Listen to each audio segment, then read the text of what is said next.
My name is Olivia Bennett, and I never thought I'd be thrown out of my own grandmother's funeral. But there I stood, in my black dress, watching my so-called family slam the door in my face. The worst part, I was the only one who truly knew Grandma Rose. Growing up, I was always different from the rest of the Bennetts.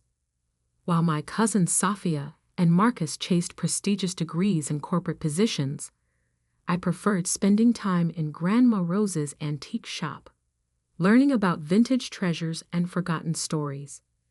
"You have an eye for value, Olivia," Grandma would say, teaching me how to identify genuine artifacts from replicas.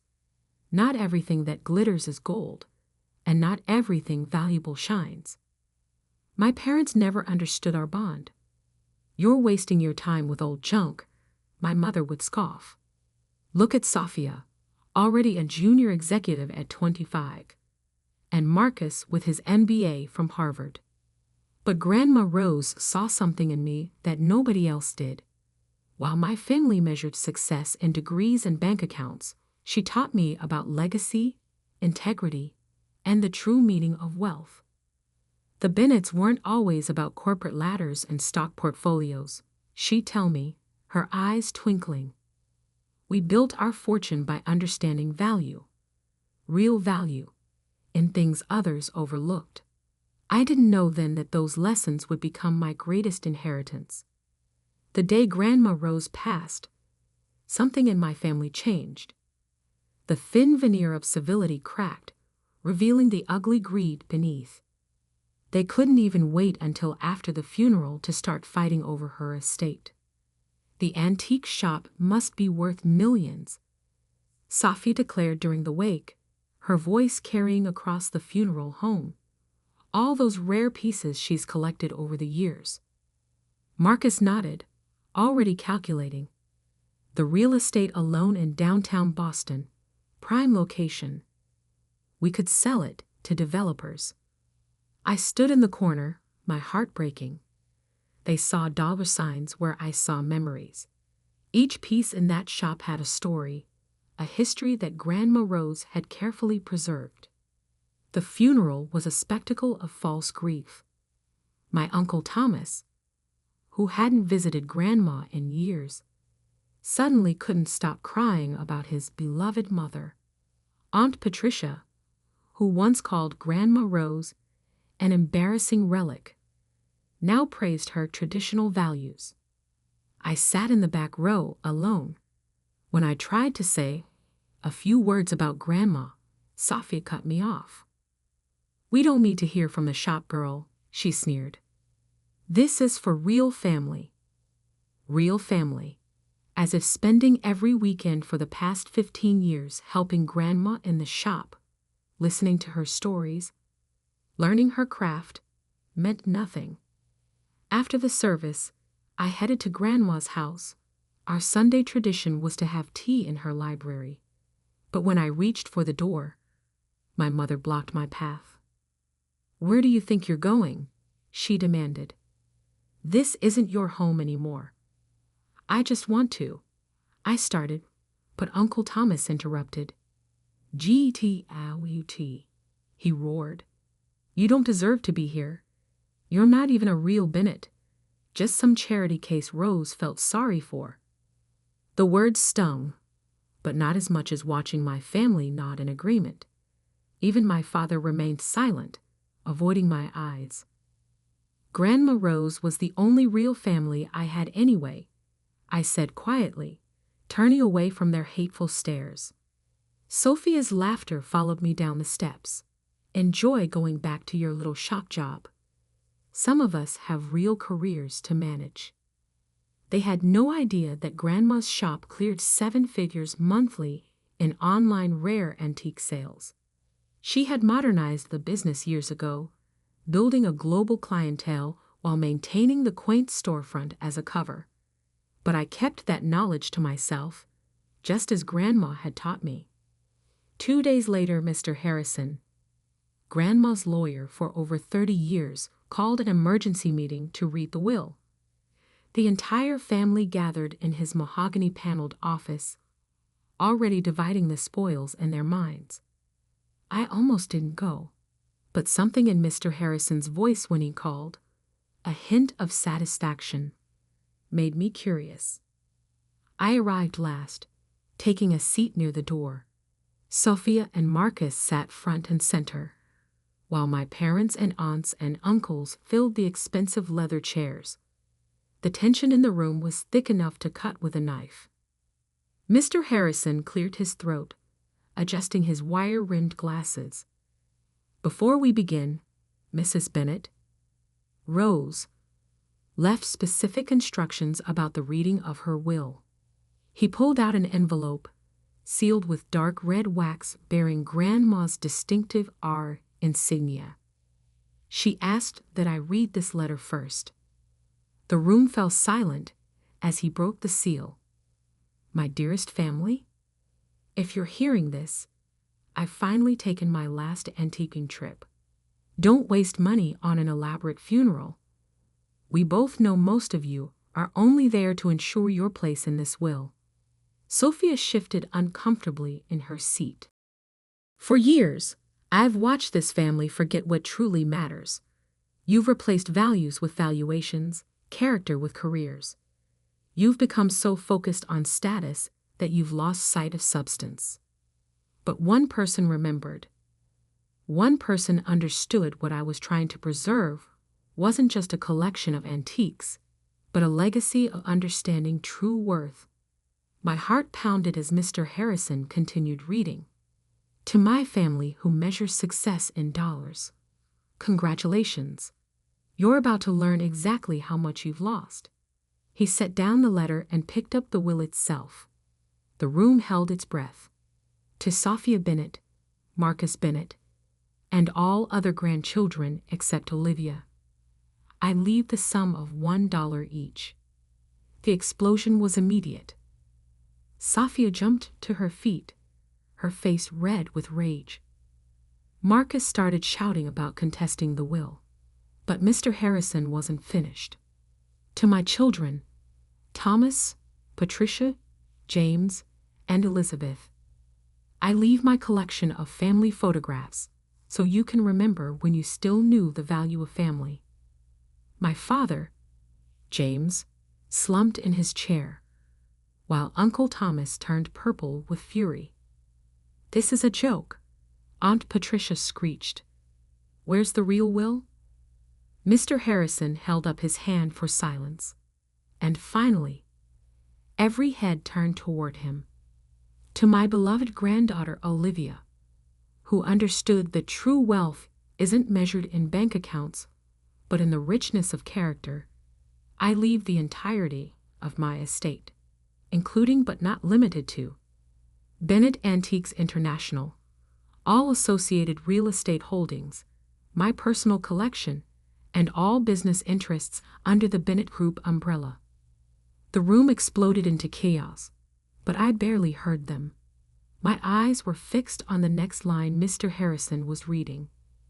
"Current total valuation, $4.8 billion. I felt the blood drain from my face as the number registered. Billion. With a B. "This is impossible," Sophia screamed. She ran a dusty antique shop. Mr. Harrison smiled for the first time.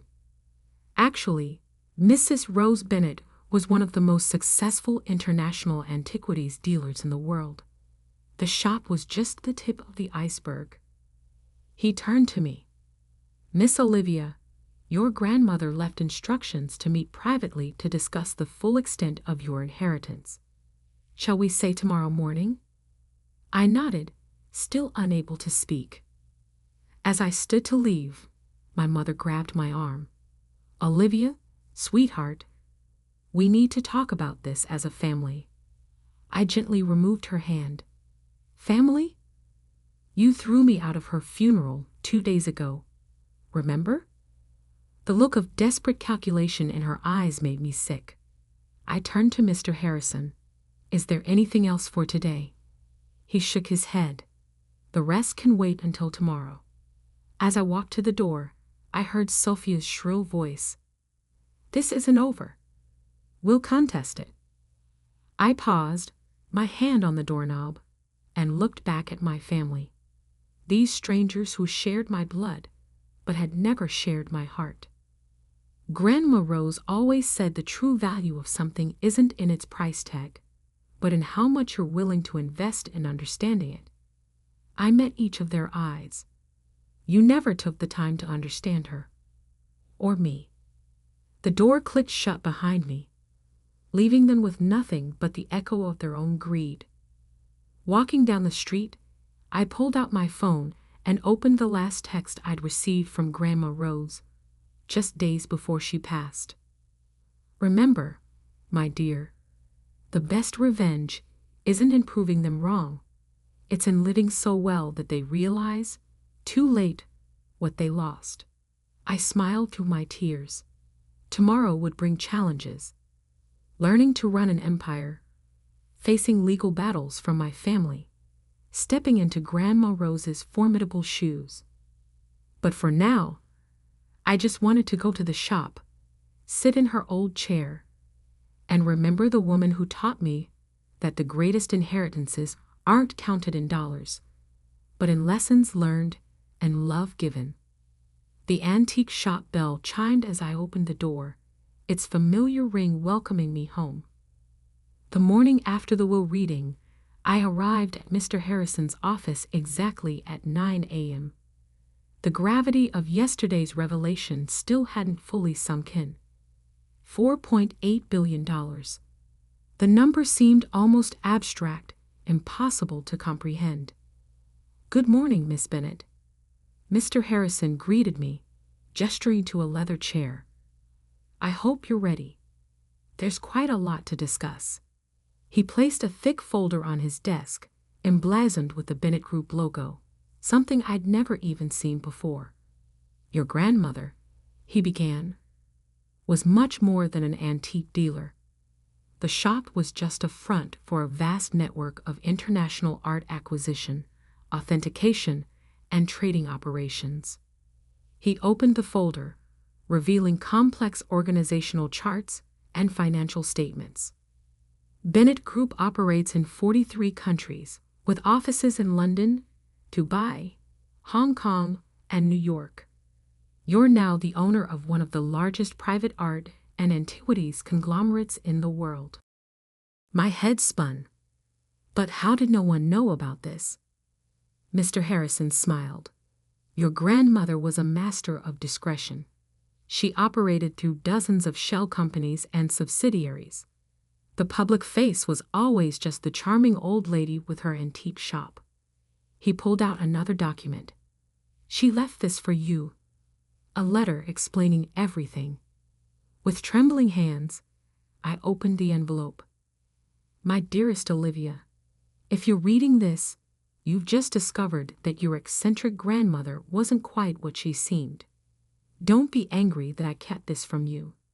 Secrecy was necessary, not just from the family, but from the world. The Bennett Group isn't just about buying and selling antiques. We protect history, preserve culture, and sometimes, when necessary, rescue priceless artifacts from those who would destroy or exploit them. Remember that Ming vase you helped me authenticate last summer? It wasn't just a simple verification job. We were preventing an international smuggling ring from flooding the market with counterfeits. I've watched you grow, learn, and develop the perfect combination of skills needed for this work. Your eye for detail, your instinct for authenticity, and most importantly, your understanding that value isn't just about money. You're ready for this, even if you don't feel like you are. Love, Grandma Rose. P.S. Check the hidden compartment in my desk at the shop. The red ledger will explain everything else." I looked up at Mr. Harrison. "Did you know? All this time?" He nodded. "I've been your grandmother's lawyer for 30 years. I helped her build this empire in secret. And now, I'm here to help you." Just then, his office phone buzzed. "Sir, the Bennett family is here. All of them." They're demanding to speak with you. Mr. Harrison raised an eyebrow at me. Your call, Miss Bennett. You're the boss now. I took a deep breath. Let them wait. We have work to do. The next few hours were a crash course in my new reality. The Bennett Group wasn't just wealthy, it was powerful. We owned auction houses, authentication laboratories, restoration facilities, and even a state-of-the-art security company specializing in museum protection. Your grandmother left detailed instructions for the transition, Mr. Harrison explained. She's been preparing for this for years. All key executives have been briefed. They're expecting you. My phone hadn't stopped buzzing all morning. Texts and calls from family members poured in. Mom, Olivia, please be reasonable. We need to discuss this as a family. Sophia, you have no idea how to run a business. You'll destroy everything. Uncle Thomas, this is elder abuse. Rose wasn't in her right mind. I silenced my phone and focused on the documents in front of me. That's when I noticed something interesting in the financial statements. Mr. Harrison, these numbers. Sophia's company, Bennett Tech Solutions. We own 60% of it. He smiled. Your grandmother was quite strategic. She's been quietly acquiring controlling interests in all your cousin's businesses over the past decade. They just never knew who the real investor was. I sat back, stunned. So you now control not just the Bennett Group, but also majority stakes in Bennett Tech Solutions, Marcus's investment firm, and your Uncle Thomas's real estate empire. The irony was almost too perfect. All those years they'd looked down on me for working in that dusty old shop. They'd actually been working for Grandma Rose, and now for me. A knock at the door interrupted us. Mr. Harrison's assistant looked apologetic. I'm sorry, but they're getting quite insistent. Mr. Thomas Bennett is threatening to call the police. I stood up. It's time to face them. Walking into the waiting room felt like entering a lion's den. My entire family sat there, faces twisted with rage and desperation. Finally, Uncle Thomas boomed. This farce has gone on long enough. Sophia jumped up. We've already called our lawyers. We're contesting the will on grounds of mental incompetency. I held up my hand for silence. The gesture, so reminiscent of Grandma Rose, actually made them pause. Before you waste money on lawyers, there are some things you should know. I turned to Sophia. Bennett Tech Solutions received $100 million in investment capital last year through Phoenix Ventures. Did you never wonder who was behind that fund? Sophia's face went pale. And Marcus, that mysterious angel investor who saved your firm during the market crash. That was Grandma Rose. Marcus sank into his chair. Uncle Thomas, remember when you almost lost everything in 2020? Who do you think bought up your debt and negotiated with the banks? The color drained from his face as realization dawned. Grandma Rose didn't just leave me an antique shop. She left me controlling interest in everything, including your companies. The silence was deafening. My mother stepped forward, her voice honey-sweet. Darling, this is exactly why we need to handle this as a family. You need our help to manage all this. I met her eyes. Like you helped me at the funeral, or when you threw me out of Grandma's house. We were emotional, she pleaded. You have to understand. I understand perfectly. You thought I was worthless because I didn't fit your definition of success. Now that I control the purse strings, suddenly I'm family again? I picked up my bag and headed for the door. Mr. Harrison will be in touch with your respective boards of directors. I suggest you all focus on running your companies well. I'd hate to have to make any management changes "You can't do this," Safia shrieked. "You don't know the first thing about business." I paused at the door. "No, I helped build a billion-dollar empire right under your noses, and none of you even noticed. Imagine what I can do now that I don't have to hide." The door closed on their stunned faces. Outside, my phone buzzed with a text from an unknown number. Opening it revealed a photo. Grandma Rose standing in front of an impressive building in London. Another text followed. "Welcome to Bennett Group HQ, Miss Bennett. The executive team is ready for you whenever you'd like to begin." I smiled, remembering all those lessons in the shop, all those hours learning about authenticity and value. Grandma Rose hadn't just been teaching me about antiques. She'd been preparing me for this moment. Time to show the world what the real Olivia Bennett could do. The first 6 months leading the Bennett Group taught me more than a decade of working in the antique shop. Though I now understood that every lesson Grandma Rose had given me was preparation for this moment. My first day at the London headquarters was surreal. The quaint antique dealer had run her empire from a stunning Victorian building in Mayfair, its austere exterior hiding ultra-modern offices within. Julia Chen, Grandma's executive assistant for 20 years, met me at the door. "Miss Bennett," she smiled warmly. "Rose told us you'd be ready." The executive team gathered in the boardroom, seasoned professionals who'd helped build this empire from the shadows. They'd all been briefed years ago about the succession plan. While my family saw me as the shop girl, these people had been prepared to accept me as their new leader. "Your grandmother left detailed briefings about every aspect of the operation," Julia explained, handling me a sleek tablet, "including contingency plans for your family's likely reactions." I scrolled through the files, amazed at Grandma Rose's foresight. She'd anticipated everything, from Safia's legal challenges to Uncle Thomas's attempts to undermine my authority. The first test came sooner than expected. Sophia, true to form, tried to orchestrate a hostile takeover of Bennett Tech Solutions, attempting to dilute the company's stock to reduce my controlling interest. I let her make her moves. Then in one board meeting, I revealed that Bennett Group owned not just 60% of her company's shares, but also held the patents to their core technology.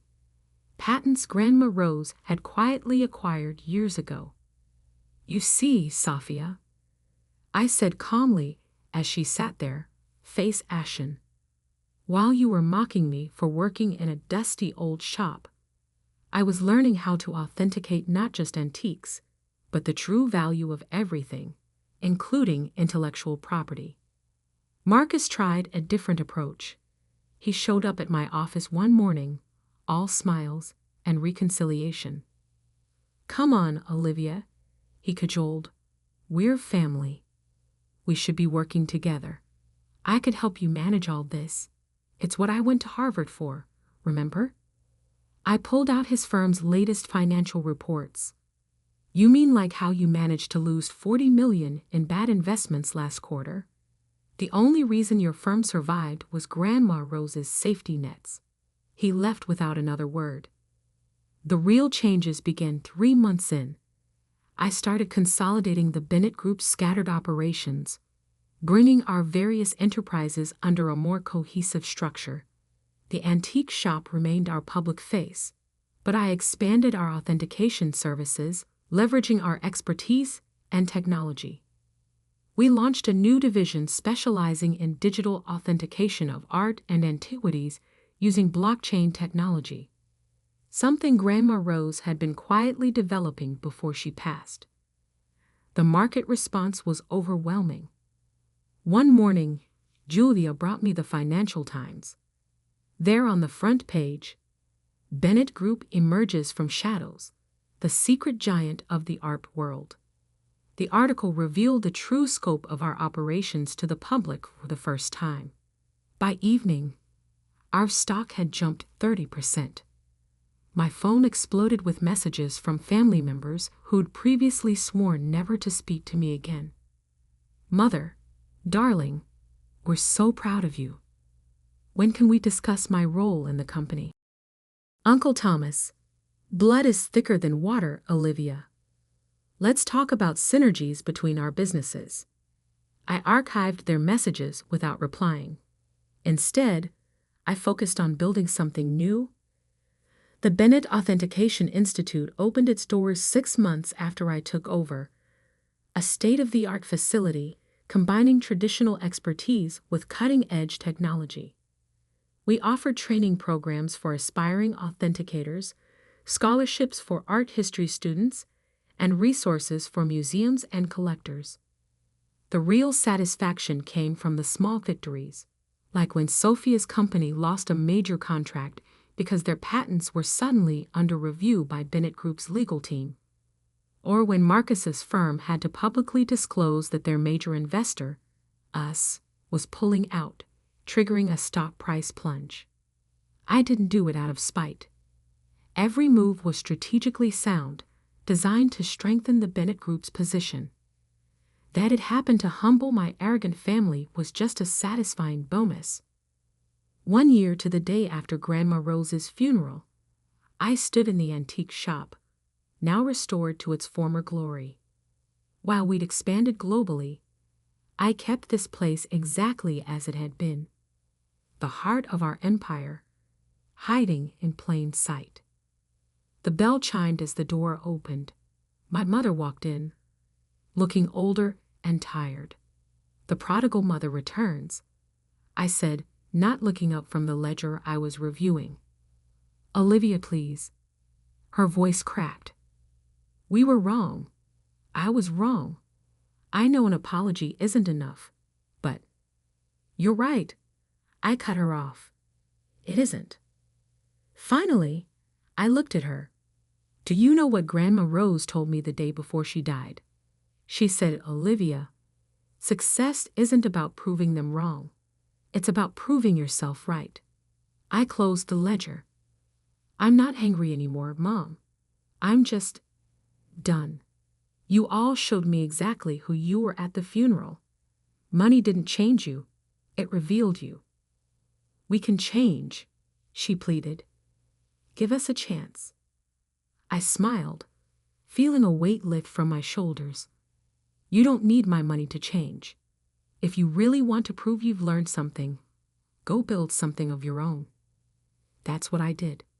After she left, I went up to Grandma's old office, my office now. The hidden compartment in her desk still held secrets she'd wanted me to find. Letters, photographs, journals documenting the real history of the Bennett Group. One photo caught my eye. Grandma Rose as a young woman, standing in front of the shop on opening day. She looked so much like me, that same determined glint in her eye. My phone buzzed. Julia with updates about our latest acquisition. Bennett Group was now worth close to $7 billion. The shop's bell chimed again downstairs, probably another customer looking for hidden treasures. I smiled, remembering how it all started. The family that threw me out had thought the antique shop was nothing. They never understood that real value isn't always visible on the surface. Sometimes the greatest treasures are the ones others overlook. Grandma Rose had built an empire by understanding that. Now it was my turn to carry that legacy forward, on my own terms. The shop's bell chimed again. Time to get back to work. After all, there were still so many treasures waiting to be discovered, so many stories waiting to be told. And this time, I was writing my own story. The next week, I received an invitation to speak at Harvard Business School. The topic? Hidden Empires. The art of building success in plain sight. I thought about declining, but then I remembered Grandma Rose's words. Sometimes the best revenge is showing them exactly what they missed.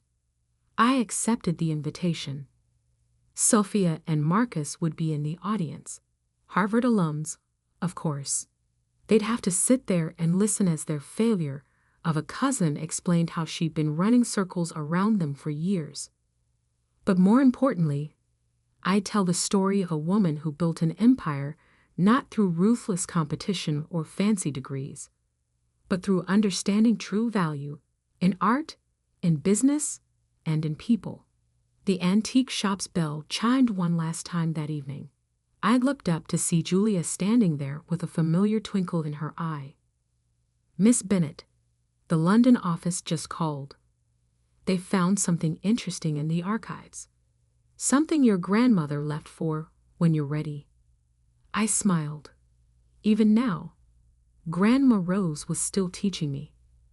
"Well then," I said, reaching for my coat, "let's go see what other treasures she left for us to discover." After all, that's what the Bennett Group was really about. Finding value in the overlooked, beauty in the forgotten, and strength in being underestimated. Just like Grandma Rose had taught me.